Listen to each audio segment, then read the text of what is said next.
estão voltadas para o Brasil na COP27 em novembro. A Conferência da ONU sobre Mudanças Climáticas, que acontecerá no Egito, pode ser a oportunidade de mostrar quais metas o governo brasileiro deseja cumprir em defesa do meio ambiente. Só que o ceticismo e a vigilância global reforçam a necessidade de propostas mais firmes em zelar pela natureza. Então é hora de saber quais metas são possíveis e como devemos apresentá-las na ocasião. Para isso, chamo Samantha Pineda, advogada especializada em direito ambiental, para conversar com a gente. Boa noite, seja bem-vinda. Boa noite, Fábio. Obrigada. Boa noite a você. Boa noite a todos. Isso. Samantha, pois é, na COP26, né, o Brasil foi muito questionado, né, por não estar, talvez, ali cumprindo algumas metas prometidas anteriormente, e agora o Brasil talvez tenha aí a oportunidade de mostrar que está focado, sabe e reconhece que alguns pontos estão sendo deixados de lado, mas é necessário reaver a posição, e é isso que talvez os ambientalistas e também os governos internacionais esperam, né? Sem dúvida, Fábio. Na COP26, o Brasil chegou muito desacreditado no ano passado, que aconteceu lá em Glasgow. Nós estávamos lá e o Brasil vinha só como uma ameaça para ambientalistas, para indígenas e uma fonte de desmatamento. Quando nós conseguimos comunicar, teve um estande do Brasil super bem posicionado, com a apresentação de casos concretos nossos aqui, né? Eu vi aí o ministro Roberto Rodrigues acabando de falar na conquista do Cerrado. Quando a gente apresentou a forma como nós entramos nesse cerrado, preservando 20%, colocando para produzir de forma sustentável o restante e apresentamos esses cases por lá, o Brasil saiu um pouquinho melhor na fotografia.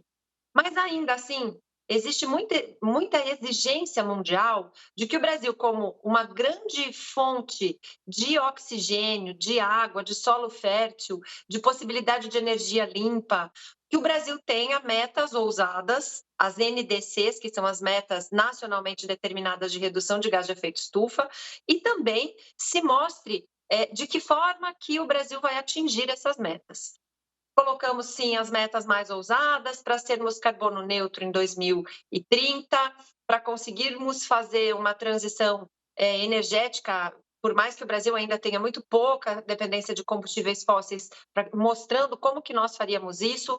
O governo, quando voltou para cá, fez um pouco da lição de casa, colocou o decreto do mercado de carbono e junto criou um mercado de metano, mas ainda falta, viu, Fábio? A gente está caminhando, mas tem uma lição de casa e a COP27 está na porta, né? Vai ser agora em novembro. Verdade, Samantha.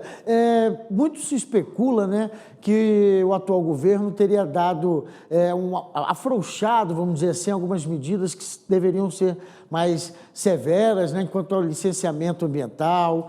Também tivemos a questão do garimpo em terras indígenas, marco temporal. Isso é muito ainda questionado, né, se isso estaria certo, se isso não seria talvez permitir uma certa invasão em áreas preservadas.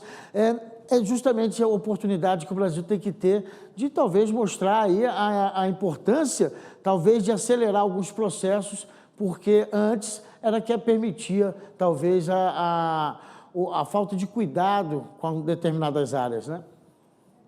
Sem dúvida, o Brasil é muito questionado com essas questões, tanto, e aí não é novidade nenhuma, a questão do desmatamento, e na minha opinião particular, essa questão de nós sermos criticados por um desmatamento na Amazônia, principalmente, é porque o Brasil não teve coragem de apresentar o seu plano de uso daquela região.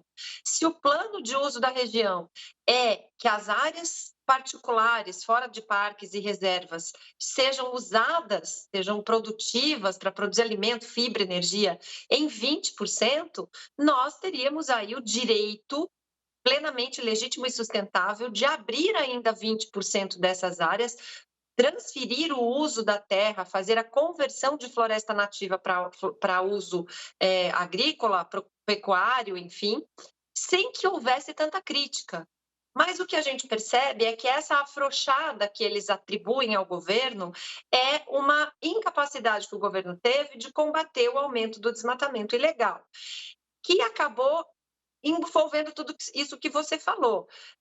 Garimpo em áreas indígenas e não só, garimpo ilegal em várias áreas, mas que também, por falta de um posicionamento do governo, está acontecendo, porque muito, quando acabou Serra Pelada, esses garimpeiros da época foram direcionados para uma região lá do Pará para que fossem dirigidos e para que fosse convencionada uma forma de mineração. Isso nunca aconteceu. Eles ficaram lá, garimpeiros ilegais, mas com uma promessa do governo de que haveria um planejamento. Não houve.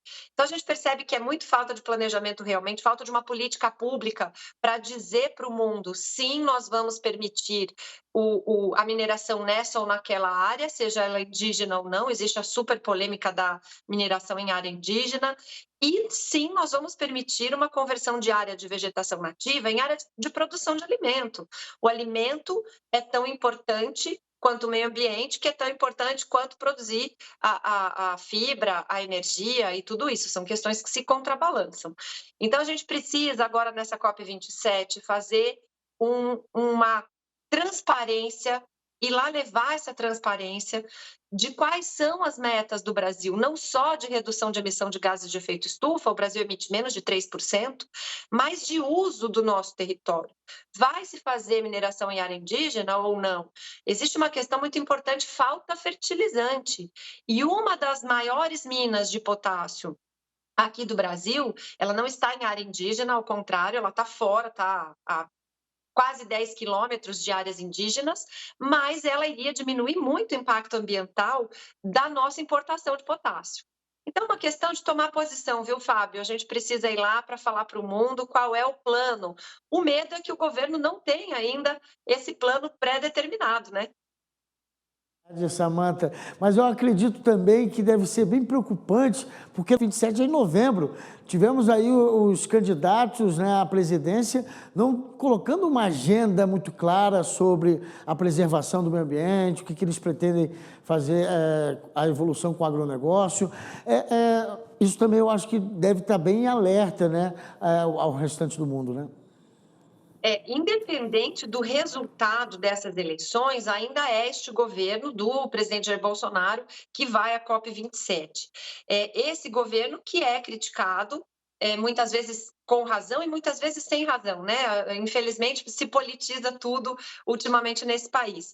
Mas, de qualquer forma, se houver uma vitória do candidato Lula, provavelmente o que vai se falar na COP agora, na 27, é que, olha, que tem sempre, né, lá os movimentos que se dizem contrários e movimentos de oposição que vão dizer, olha, tudo isso aí que eles estão falando, talvez não aconteça no ano que vem. Então, o meu medo é que a gente fragilize ainda mais a imagem do Brasil lá fora.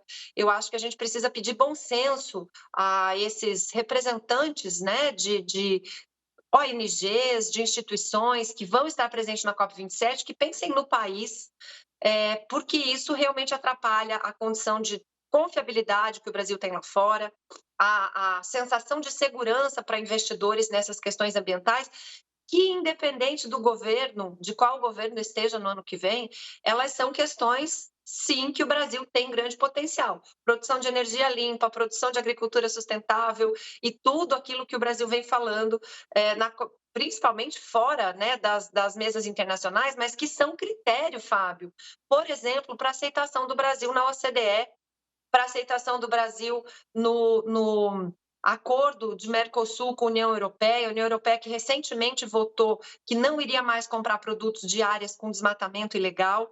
Então, são questões muito sérias que, independente da politização dessas questões, a gente precisa olhar tecnicamente para o meio ambiente brasileiro, identificar os nossos potenciais e ir para a COP27 com uma forma séria de mostrar o Brasil.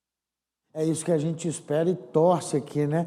Muito obrigado, Samantha Pineda, pelas opiniões e também essa análise, né, que a gente espera que o Brasil realmente reforce o compromisso com o meio ambiente, a preservação da natureza. Muito obrigado pela atenção com a nossa produção. Muito obrigada, boa noite a você, boa noite a todos. Boa noite.